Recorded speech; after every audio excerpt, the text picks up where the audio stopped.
Hi, this is Amir Anzur, and I have a really special guest, Ashley Morris, who helps run the UK's largest podcasting agency and is also the host of the Podcasters podcast. So if you get a chance to look that up on iTunes, I really recommend it, and or on Spotify as well. And Ashley is one of the, I would say, world's leaders on the world of podcasting, and he teaches, and he's done launched dozens of podcasts for various entrepreneurs and business owners and executives on helping them make the most out of podcasts and monetize it as well. So Ashley, why should someone have a podcast? Well, first of all, Amir, very nice to be here. Thank you so much for such a kind intro. Um, and why should someone have a podcast? Well, it depends who they are. But I mean, to slightly flip the question, I'd say who should have a podcast first, which is anyone looking to build their brand, kind of position himself as a leader and generate leads for their business. Now you've obviously got kind of like your comedy and entertainment podcast as well, which is kind of more passion project stuff. But if you're someone that is kind of looking to dominate your industry, and lean into content marketing, I think podcasting is the best way to do that. What would you say is a podcast? Is it basically a TV interview, like a TV or radio interview for us, old fogies that are 40 plus? Is that what it is? Basically a TV show? Yeah, it's closer to that than it is social media. So people tend to think podcasting, social media is so there's a big crossover. It's very similar, but I'd say podcasting is much more similar to, like you say, a TV show or a radio show or even a book, because it's longer form, because it's passive consumption. So it's very different to like you're scrolling through social media. Um, it's very different in the way that you can consume it while you're driving or while you're working or while you're cooking, showering, whatever it is. So it is definitely something you can listen to in the background, very much an educational platform for a lot of people, but also entertainment. Some of the best shows are kind of in the middle with the kind of edutainment area. But yeah, I'd say it's closer to a TV show slash radio than it is social media. It's like, yeah, it's a mix between a radio and book, I think. That's probably the best way of putting it. And a book would be more thought out and probably more structured, whereas a podcast, you are the people that tend to do the podcasts, they tend to be wise in certain area, and so they're Mm. kind of teaching on that, and people are just consuming that usually on audio format. Even if it's video like this one, they're usually consuming the audio format, what I assume. Yeah, absolutely. Yeah. So the biggest thing with podcasting compared to say maybe radio, well, more so like your TV shows like your BBC, is it's a lot more authentic and you kind of get a peek behind the curtains with podcasting. So when you get your famous people that are podcasters, you get to see what they're really like. Um, and with it being audio, like you say, it's a lot less planned out than a book because you're just speaking, you're conversating, you're discussing, right? And you've not got that time to make sure your punctuation's correct, to make sure you're saying the exact right words. So yeah, it's a much more kind of personal, authentic alternative to a book, but still providing that education in a lot of the podcasts we work with, at least. And what are some of the case studies that you've done or work with of people that have started a podcast from zero? How often have they done it? What kind of results have they gotten from it? So, I mean, the best case study I can think of, and it's because we've literally yesterday interviewed him for our show, is Rob Moore with the podcast Disruptors. Now, he was the first podcast that our agency launched about 8 years ago. He was the starting podcast, essentially. Now, to this date, that podcast has generated millions in revenue through about 7 or 8 different streams of income. He's interviewed a dozen billionaires. He's interviewed Andrew Tate, Katie Hopkins, some of the most controversial people in the world, as well as massive celebrities like Floyd Mayweather or your modern day celebrity, if you like, with Jake Paul. So that's a super successful show, which his whole brand has been built around, and millions and millions of pounds are generated through that show every single year, as well as going hand in hand with the books he's launched. He's launched 12, well, best-selling books. And he's got so many different avenues, which the podcast really supports for him. So that's probably the best example I can think of because it's the very first one we worked with. I know that his brand, Rob Moore's brand, is the disruptive podcaster, the disruptive entrepreneur. Mhm. Do you think that the podcast is based around him as the brand? So if you jump in on the disruptive entrepreneurs podcast and start interviewing, it would lose viewers. Do you still think that, I don't know, 80% or more of your clients tend to base it around one person or one personality? So as a host, it's super important that people buy into you for sure. Now, Rob's podcast over the years has become more about his guests than him. And he'd admit that, but it's because of the angle he wants to take. So when we spoke to him the other day, he said a big driving factor for him now is like genuinely making change in the world and just kind of influencing people, but also having these conversations with people he admires, right? Whereas if purely the goal was to generate income, then he'd probably lean into more his brand and start not be interviewing these kind of super controversial people. But it's where his goals have shifted over the years. But I'd still say a large part of his audience is there for him, right? Because Rob Moore has a cult following. People love him. Um, and the Disruptive Entrepreneur, or now Disruptors podcast, has brilliant guests on it, but the one constant on every episode is him and his questions and his style of interviewing, his conversations. And he still gets across his value in those episodes as well. And your when you work with people and help them in their podcast, does it, I mean, what kind of work is required to do a podcast? Do you have an editor and a thumbnail person and a producer, that someone that gets the guest on board, or can you just do that all by yourself? And what kind of roles are involved in doing a podcast? Yeah, so there's kind of the essentials and then there's the bonus, if you like. Oh, it's good to have and what you need to have. So first of all, you need one of two things as an absolute minimum to do a podcast, which is time or money.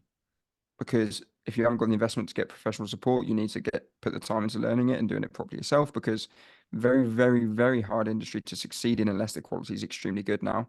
But because of that, there is a lot of opportunity. A lot of people are giving up because they don't take it seriously. So if you do take it seriously by either learning to do it yourself and putting in a lot of hours or outsourcing, then you have a better chance than anyone. But essentials are things like artwork. So the design, it's important you have really good artwork. Editing and production is massive, making sure that's taken care of. And then you've got your show notes. So for us and on our team that work on every project, we have 6 kind of teams behind the scene. You'd have your producer who you have all your contacts with, but then you'll have an audio team working on the audio podcast. You'll have video team working on repurposing the video for different channels. You'll have the admin team who are scheduling everything and uploading it. Then you'll have the copywriter team who are doing all the show notes, descriptions, tags, titles, all to make it SEO optimized. The design team are doing all the thumbnails, the actual podcast artwork, and any other graphic stuff that needs to be done.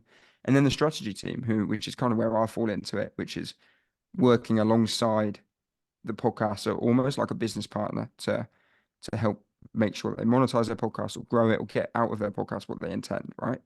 So for us and what we do, there's 6 teams working on every project.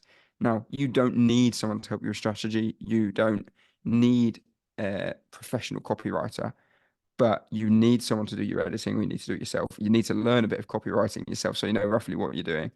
And the same with design and all of this stuff. It's all stuff you either need to get done properly or learn to do it yourself. Wow. So that is like, so if someone wanted to learn, they could either go follow the podcaster's podcast, which is yours, or look at Rob Moore, which is the Disruptive Entrepreneurs podcast. And they could sort of not, they could kind of reverse engineer to say, these are what good podcasts look like.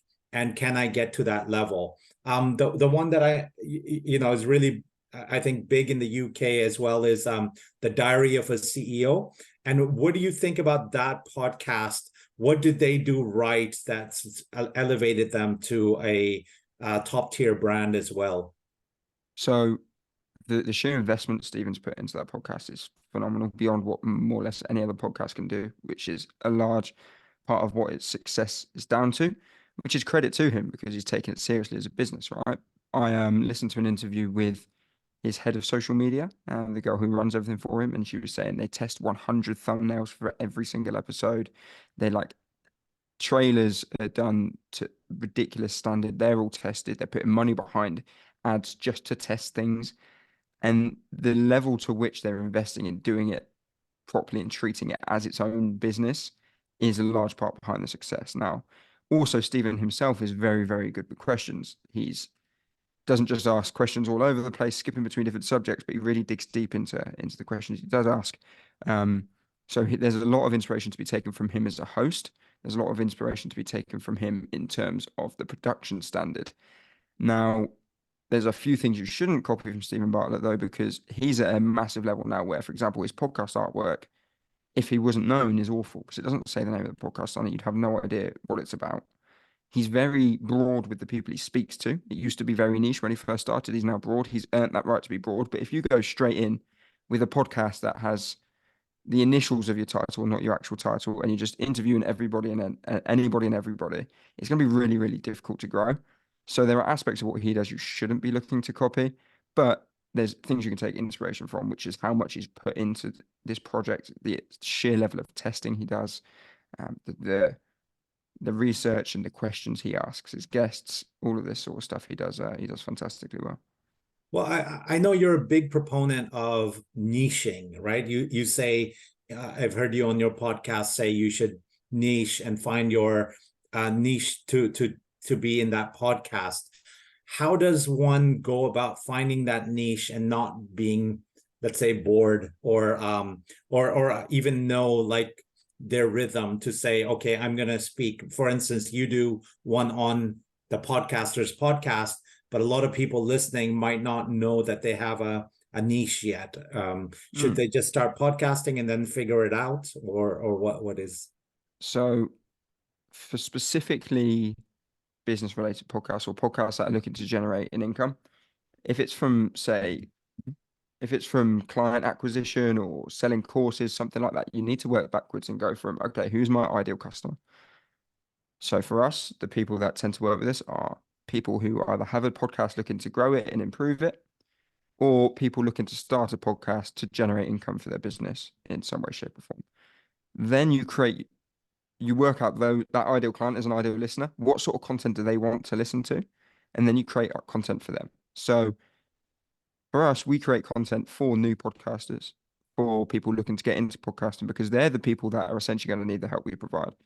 If you're a business coach for single mums in their 40s, do a podcast about being a single mum, a middle-aged single mum in business, right? Because that's going to attract the exact client. And the more precise you can be, the better. Because if you imagine as a single mum in your 40s, you come across two podcasts. One is that one for middle-aged single mums in business, and the other one is just a generic business podcast. You're going to be way more drawn towards one that's specifically for you. So kind of almost paint a mental picture of who your ideal client is, who your ideal customer is, what content are they listening to, and how can you make content that specifically targets them, and create your content and niche around the audience that you want to essentially sell your stuff to, or the audience you want to get in front of.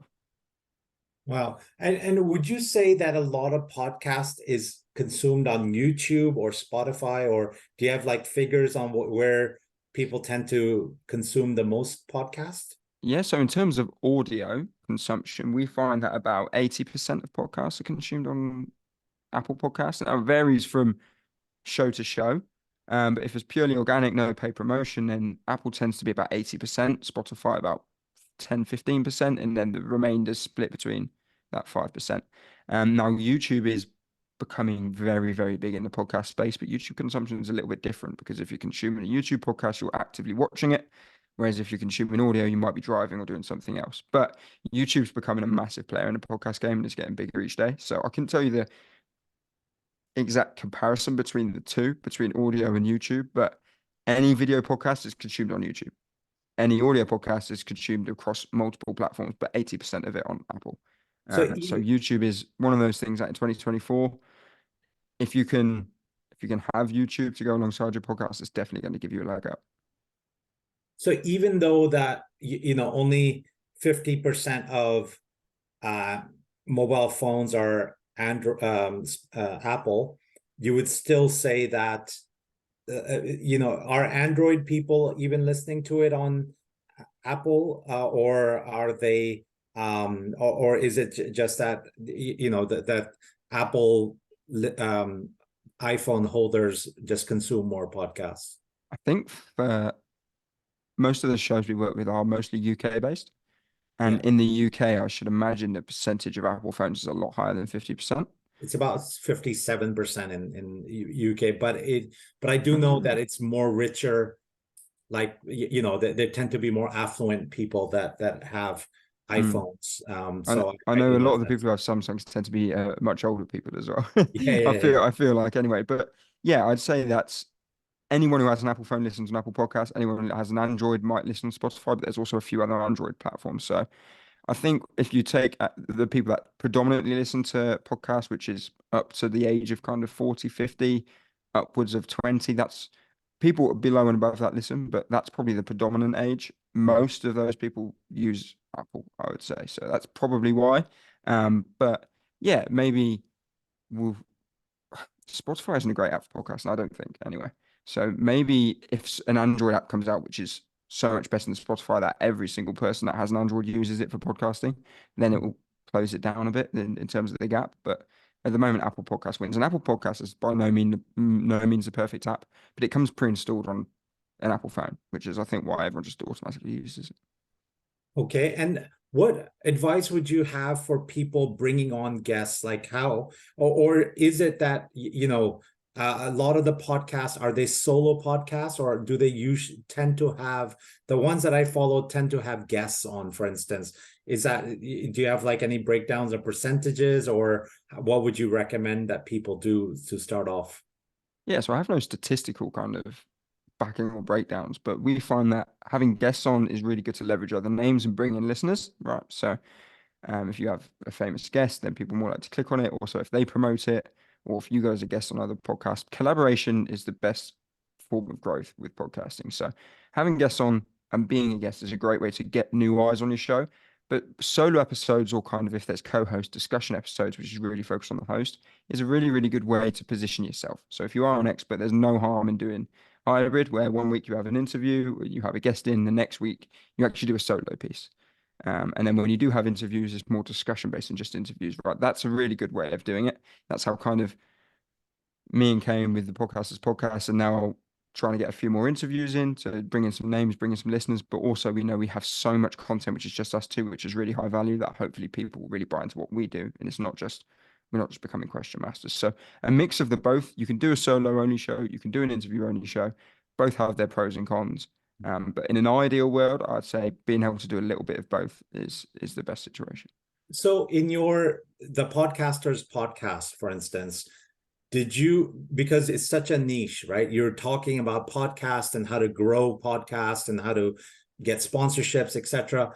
Did you sit down one day and write out, these are all the topics that we can discuss, and so we break down each one, and then you literally weekly record, or do you sit down in the studio for 2 3 days, record all the segments, and then you just upload it at once, and then you're pretty much done for the season?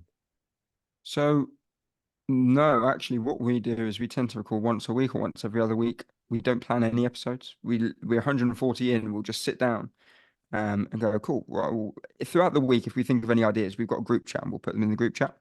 And then what we'll do is we'll sit down and go, okay, so there's this idea, this idea. We'll do those couple of episodes. Then maybe through that conversation, we thought of another idea, or maybe from my conversation with Amir the other day, I was like, oh, we spoke about this. This is a topic we could do, because we're speaking with clients all the time, right? So through general day-to-day conversations, we write down ideas, and then when it comes to recording, if we've got any written down, we'll do them. If not, we'll sit there and brainstorm for a couple of minutes and come up with something. And I mean, so far that's been pretty good. We're 140 episodes into a podcast only about podcasting. We do branch out into the other kind of content models, but it all kind of relates back to podcasting in a way. And the more specific we can be with our episodes, the better. So we've got loads of episodes on sponsorship, from how to find your first sponsor, how to negotiate a sponsor, how to maximize your sponsors' results, the mistakes people make when approaching sponsors, how to get sponsorship before your first episode. Should you do dynamic sponsorship? Should you do baked in sponsorship? So there's 7 episodes just on sponsorship. Whereas a lot of people would just do one big episode all about sponsorship. But that way, we've got 7 times as much content, 7 times as much search engine optimization, discoverability, 7 times as many episodes. So that's kind of how we approach it. We try to be really specific with our episodes, keep them quite short because we are in a very specific niche. And we do twice a week, so we have to get a lot of content out there. But we record typically every couple of weeks, probably 3 or 4 episodes at a time.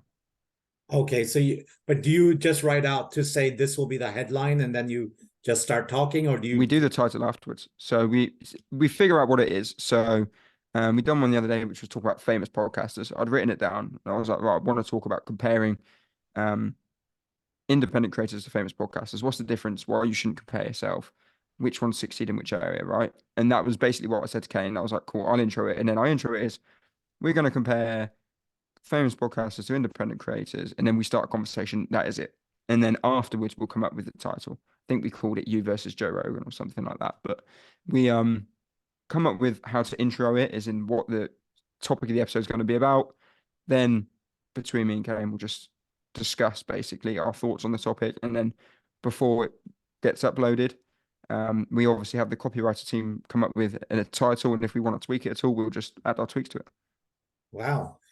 Well, and how do you think Joe Rogan does it? Do you have insights on Joe Rogan? And just for those listening, just explain a bit more about, because my audience may be a little bit older that might not have heard of Joe Rogan and why he became so big, and yeah, why he dominates.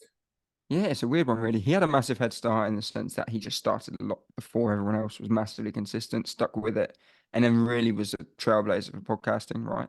But it's weird because he's the opposite to Stephen Bartlett. He doesn't have a humongous team. He has like one producer who does it all. And because of that, his thumbnails are horrendous. But it doesn't matter because he's Joe Rogan, whereas Stephen Bartlett like tests his thumbnails down to the absolute tiniest little bit, right? But just his approach is very different to what we recommend anyone doing as a new podcaster. But it works because he started so early. He built up that audience. He had some great guests, some great conversations. He does like 2 episodes a week and they're super long. That's difficult. We do 2 episodes a week that are 15 minutes, and that's hard enough. So his way of doing it is very different to how new podcasters should try and do it if they're looking to start from zero. But because he started so early, he was consistent with it and he done some great content. He's just really built himself up over time. But he does literally have a very small team in comparison to the likes of Stephen Bartlett. And you can see that with things like the YouTube thumbnails and that sort of stuff. Well, I would also say that maybe not everyone's meant to be a podcaster, right? Because, like Joe Rogan is an interesting guy that has sort of good, like I know his memory, for instance, is like amazing because he's like telling a story when he's 19, and he'll say it was a Tuesday night, I went in the stand-up comedy club, all that stuff. And even I would argue Rob Moore, he has a following. Would I say that, because he's made millions of dollars from his company, then you automatically get that authority and then more people follow you? Whereas if you are someone who's, let's say a 40-year-old stay-at-home mom, and you're just trying to teach about, I don't know, internet marketing, you might struggle to get that audience in the beginning, right? Yeah, of course they have a massive head start. And podcasting isn't for everyone, but there are plenty of examples of people who had no following at all and have built it up just through being consistent, doing great content, and really kind of investing in it as a business. So if people put money up front to invest in it as a business, really high production, you can't see how big people's numbers are on the podcast channels. You can on YouTube, but something sounds great, looks great, got good guests, content's consistent, good every week. There's nothing stopping those guys growing. And there are plenty of podcasts out there now, and they're the ones that tend to do it for the longest. Are the ones that were nobodies essentially, but have built a podcasting platform, and their audience might not be as big, maybe incredibly valuable. So our audience, for example, is only a few hundred strong. It's not a massive audience that listen to the podcast every week, but that through that audience, we generate tens, if not hundreds of thousands of pounds every year. Um, for the podcast agency, right? Which is a lot more than some podcasts that are 10, 20 times our size, because the value of our audience is really good because we weren't famous. we've just kind of built an audience of people that really respect what we do. And then you said you listen. So if you ever came to the point you was like, oh, I'm going to invest in professional support with my podcast, I'd hope that we'd be probably the first people you'd look at, Amir. So, and I know there's a lot of people that listen to our podcast who are the same. They've said, look, as soon as it's a possibility, it's you guys that I'm going to come to straight away because it's us they listen to every week, which is why the podcast is such a great kind of income source for us as well. Wow. And that's amazing. And how did you get into the podcasting game? For me, it was so I've known Kane a while since before being here in progressive media, and he was brought in a few years back to run it for Rob, basically, because Rob took a step away. And then he was running it. It started to grow really quickly, and they needed to bring someone else in, which is where he knew me and he brought me in to help him run to trade. So being in and around the team, got trained up and everything, and then started running it, working with the clients. And that was about 2 years ago. So I've not been in the game massively long, but spending every day around it tend to pick things up quite quickly. So it's that's when I got involved with So the are you a podcast big game. consumer of podcasts as well? Yeah, I am now. I never really was, to be honest. When I first joined, I didn't, and so I was around them all day. I didn't really bother, but now I am. I do listen to a fair few podcasts. I'm always looking for new ones, though. I'm very judgmental on them, I feel.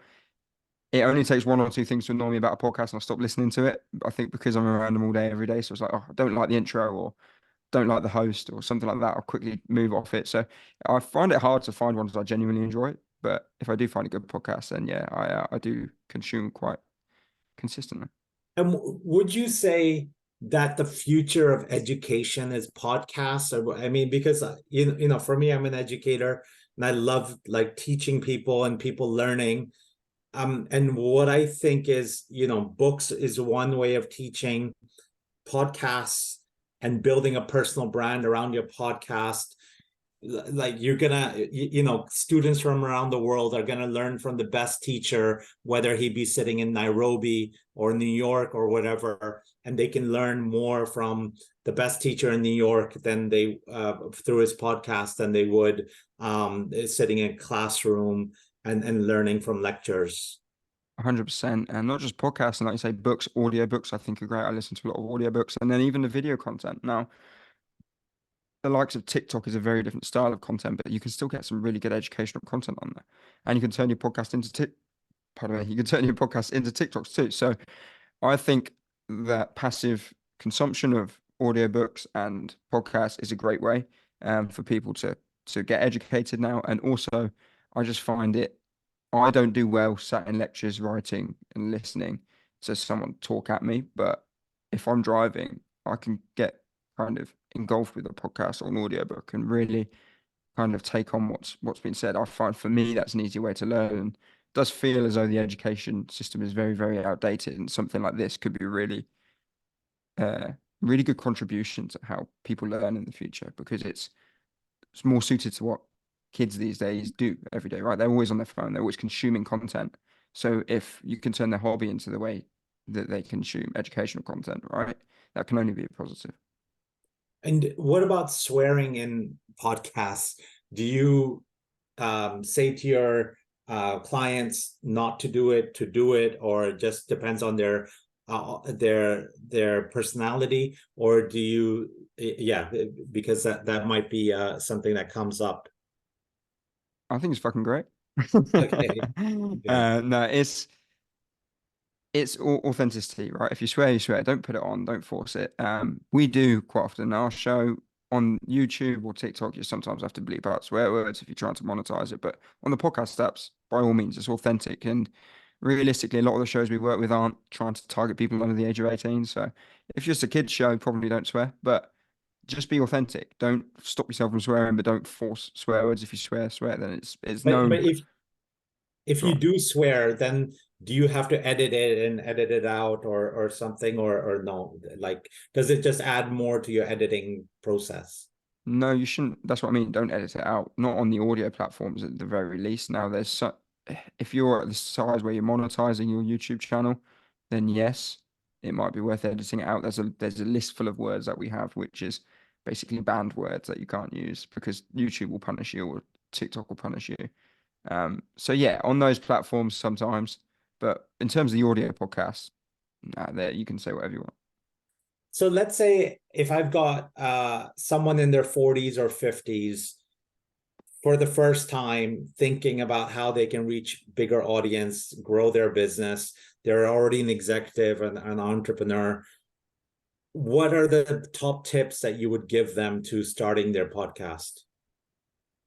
This is going to sound very pitchy because it's what we do, but honestly, get professional help first and foremost. And if you're serious about it, it's a question I ask so many people: is it a passion project or is it a business opportunity? Because if it's a business opportunity, well, most businesses you invest up front to get a return.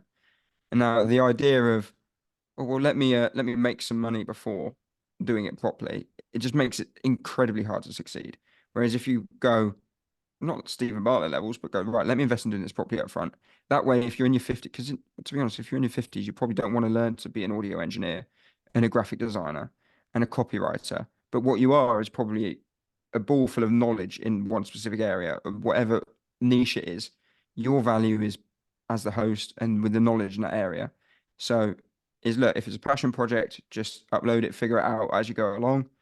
If you're serious about it and you're looking to make an actual business out of it, reach out to someone to get you to help doing it. Invest some money up front and also hold you accountable when you pay attention. So invest in doing it properly. You give yourself a massive chance over the competition because listener numbers are going up every year, sponsorship numbers are going up every year. But the amount of active podcasts isn't because so many people are winging it and giving up.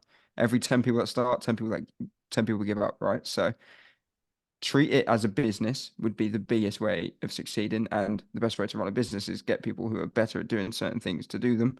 And you provide the value in where you are valuable, which is the content.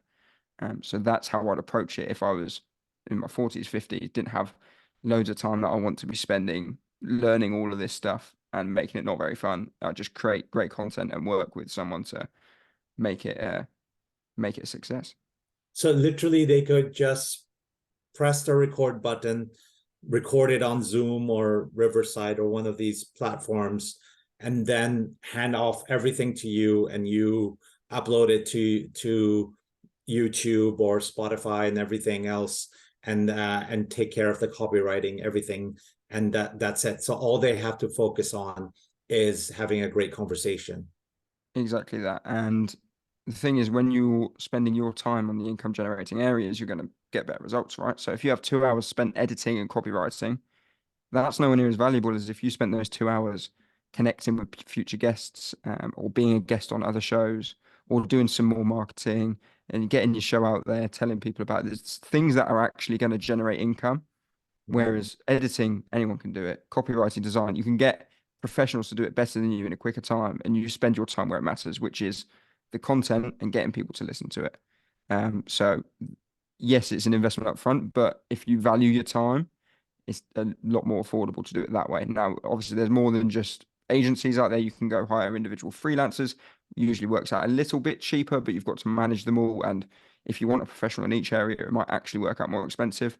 Or if you're the opposite end and you've got a really big budget, then hire people in-house that are only there to work on your project. But then it's also worth getting some sort of podcast coach or mentor to kind of show you how to do everything exactly. Now, what we do is kind of all of that in one.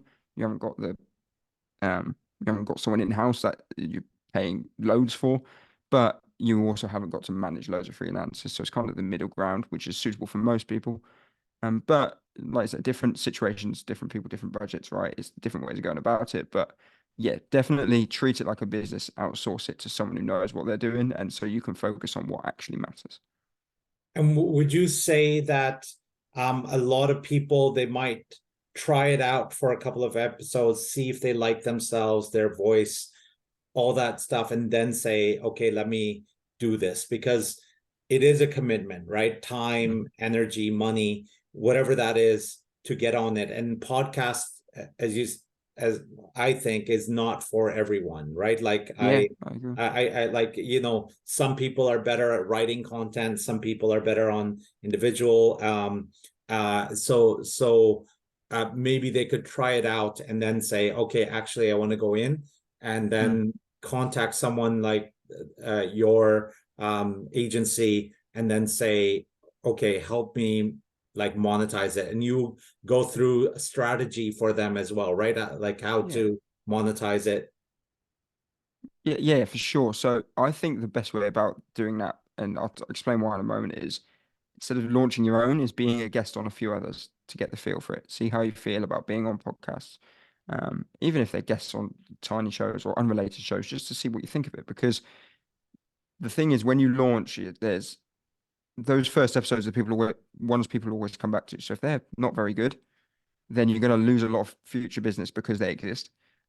Things like your branding, all of this stuff that happens at the start, you only get to launch once. When you launch is the easiest chance to get into the charts. So it's a really important time when you launch. It's quite frustrating from our point of view when people launch and then come to us. It's like, there's so much more we could have done. But that is better than just winging it and giving up. But 94% of podcasts aren't active because the vast majority of people do exactly what you just said. It's like, let me just try it and then don't enjoy it within a couple of episodes because they're doing loads of work and they're not seeing results.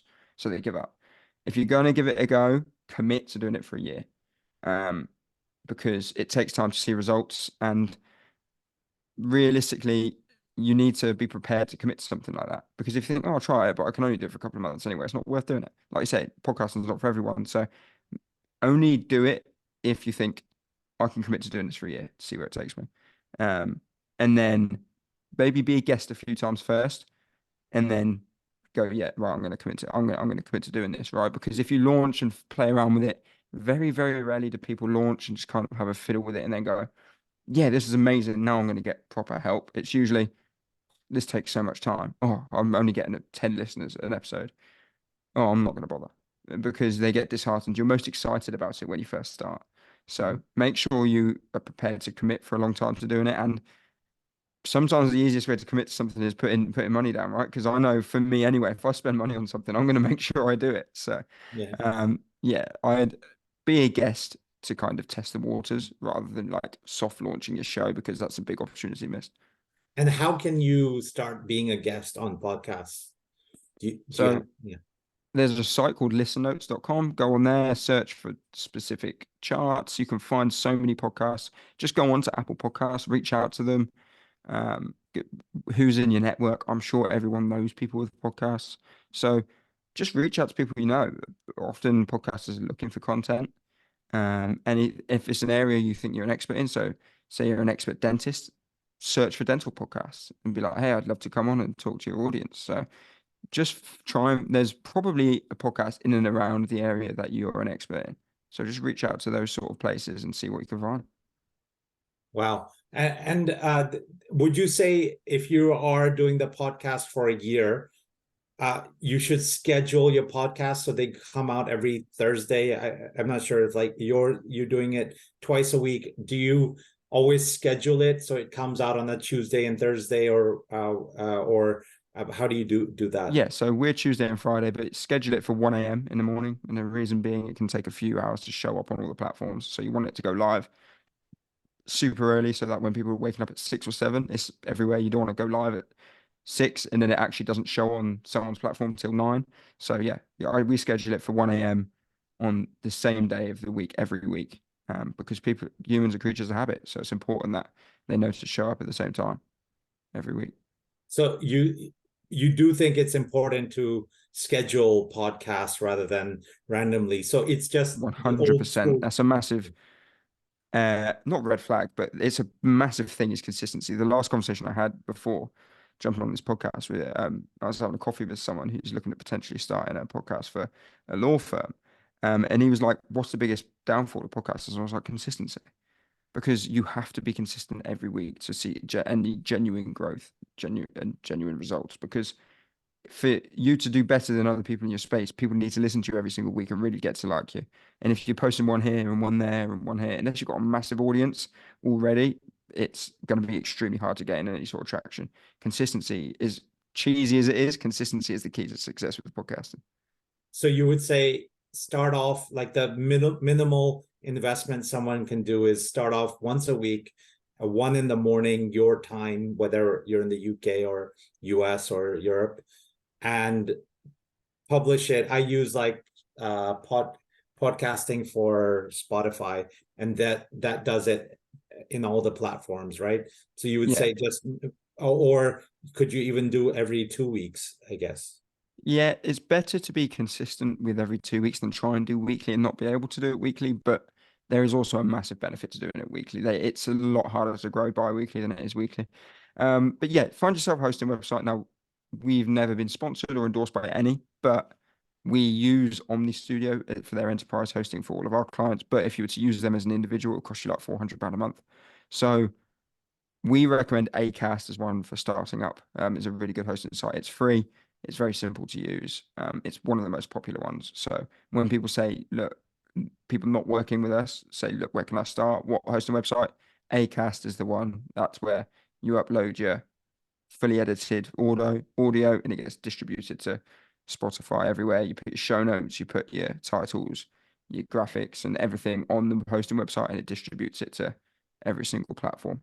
And when you say show notes, it's not a transcript, it's a summary of the It's a conversation. description, yeah. Now, how we format ours is like a description at the top, then key moments, then key takeaways, which is like the important points from the episode, best moments, which is quotes of what's been said by the host and the guests in the episode. Then at the bottom, it has the links, resources, if someone has something they're promoting, and then it has about the hosts at the bottom, the host bio, which is all about the host. So it's usually 500 to 1,000 words long, full of keywords, helps you get discovered, and that's on every single episode. And are you putting this on your website as well?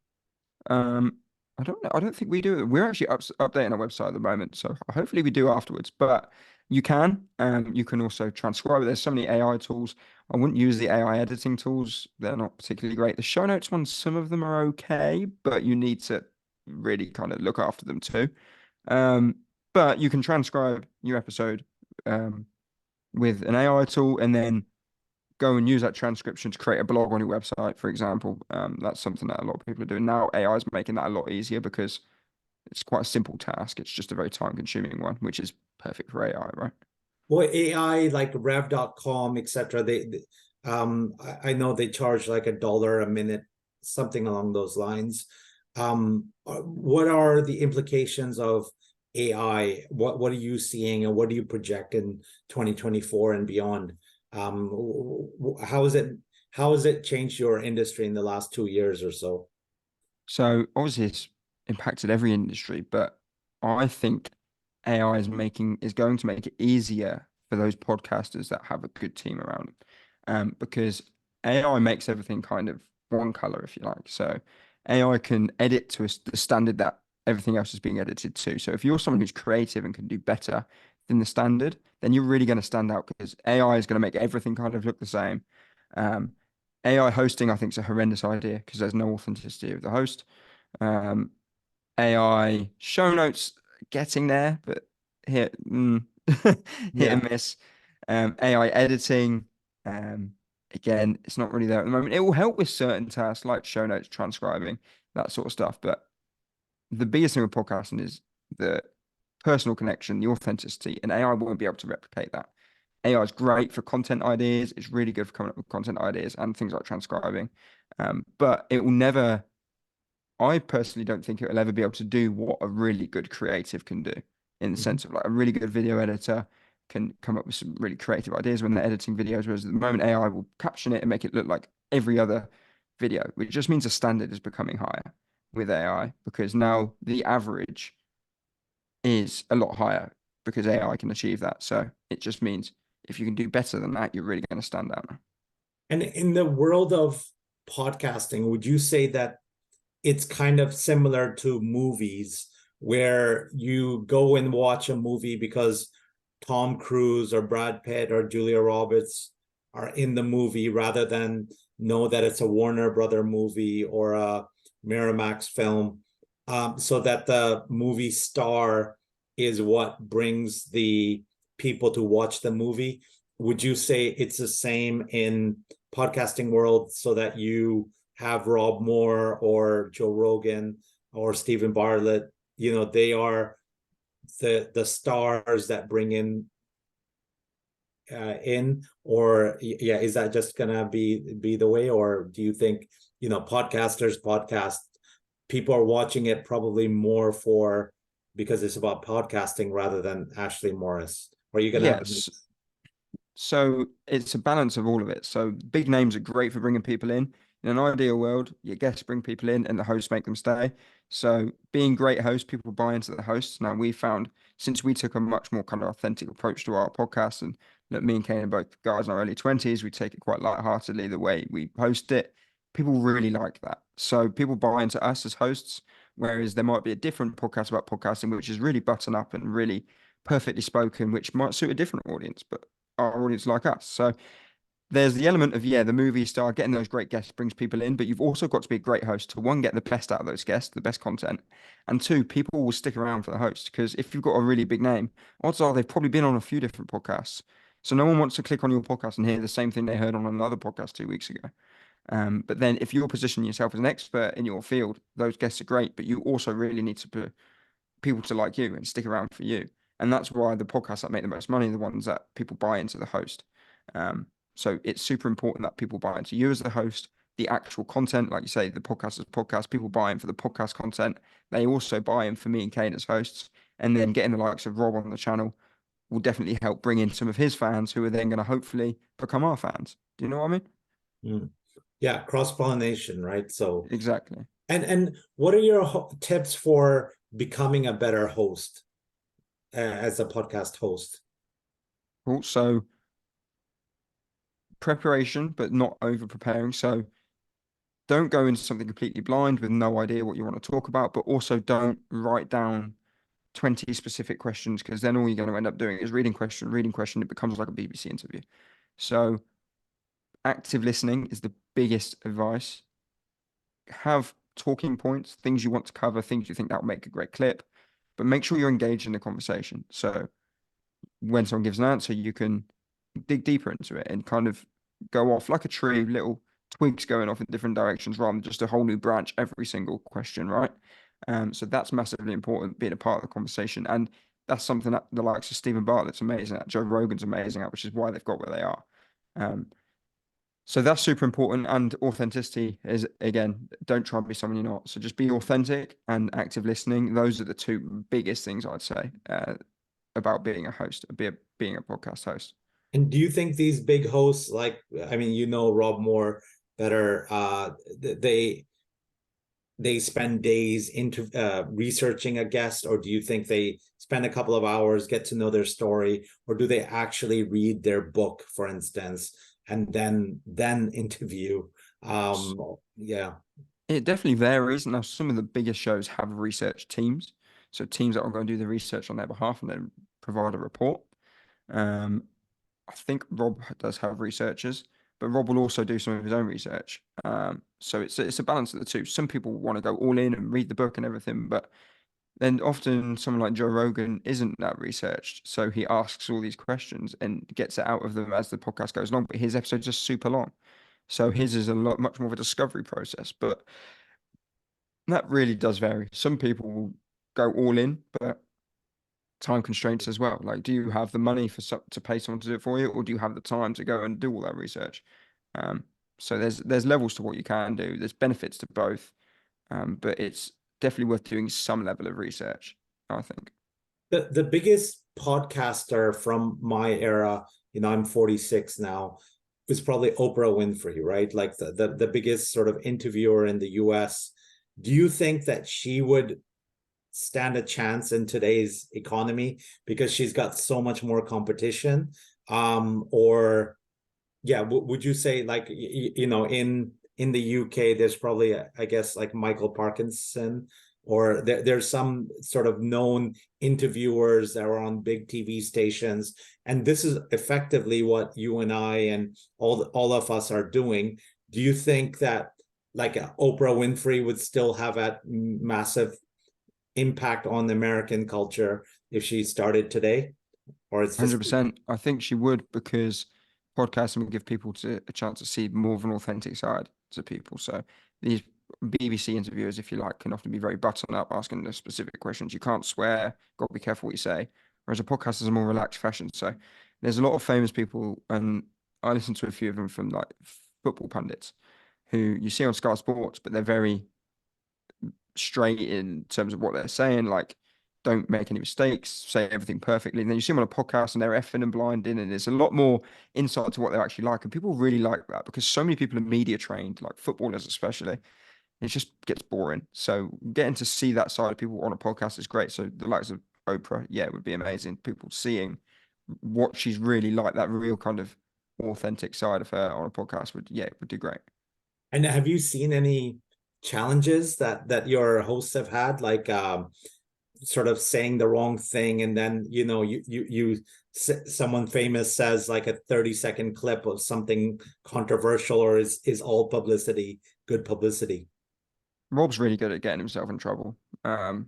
He'll build up his audience and then say something that YouTube doesn't like, and YouTube will smack him down and then have to build it up again. So you've got to be careful on YouTube and TikTok. The actual podcast apps, you can say whatever you want to say. But is Um, that like saying something, I don't know, about coronavirus, or what kind of for things? I mean, example, yeah, yeah, that's a good example. Now we had, I think it was John. Rob David Icke, interviewed someone who mentioned the virus or the David Icke. vaccine and got shut down on YouTube, TikTok, got completely shadow banned. So yeah, you on those platforms, you got to be really careful. On the actual audio podcast, not so much. So yeah, there's all publicity is good publicity to an extent, but it also depends what you're trying to get out of it. Because if you're trying to position yourself as an expert in something, then you don't want to just come across as a really controversial guy who just has people on that are really left wing or really right wing. You kind of want to position yourself as a trustworthy expert, right? Because people buy from people they trust, and if you're interviewing people that make you look untrustworthy, that could be a bit of an issue. But it depends on your goals. Again, like Rob's whole brand is built around interviewing the world's least trustworthy people, or the just controversial people. But that's because of his goals are different. If his goals was only to create revenue for his business, then he would just speak to entrepreneurs. But he doesn't want to do that. He wants to speak to everyone he can, and he's earned the right to by building a show. Wow. Okay, Ashley Morris, thank you so much for your time today. How can people get in touch with you? Where can they follow you and learn more? Because I know you've got such great content that people can learn from. And as you said, you're over 140 episodes in, and I couldn't even imagine that you could get that much content on just podcasting. But you're the world authority on this. So how can people learn more from you and pick up the tips? Well, thank you, Amir. So check out the Podcasters podcast. That's where you'll see our podcast episodes. Leave a review to let us know your thoughts and that you've come from this episode. But yeah, let me know what you think. Um, check out that. But then if you're not ready to listen to full podcast yet, my LinkedIn's a place where I post a lot of the clips and a lot of other podcast content. So I just say check out the podcast and follow me on or connect with me on LinkedIn. Perfect. That's Yeah. probably the best place. I follow Ashley Morris on LinkedIn, and I'm always getting great insights. And this No, is thanks. this is my strategy for my own podcasting is, follow people or connect with people that are intellectual, have something to share with the world, and then when you like something that they've said, connect with them on a podcast. And what I find, what I love about podcasting is that I'm learning. Like this is something that I would love to do anyway. It's like have this conversation, but it's like I'm just pressing the record button, getting that value, getting that content, and hopefully others can benefit from it. And then others that want to dig deeper, that's the beauty of the internet. They can just Google Ashley Morris Podcasters podcast, and then they can dig so much more deeper into that content. So they're getting the 101 course, or the university, like the first grad level course, but that you can get a whole PhD if you went through the 140 episodes that you've done. You'd be like a guru at it, right? So that's great. So thanks for that, Ashley Morris, the UK's leading podcasting agency. You can check them out, and also check out the Podcasters podcast to learn a lot more. And then we'll catch up at another episode. Thanks. This has been Amir Anzur with Ashley Morris. Thank you very much, Amir. Speak to you soon.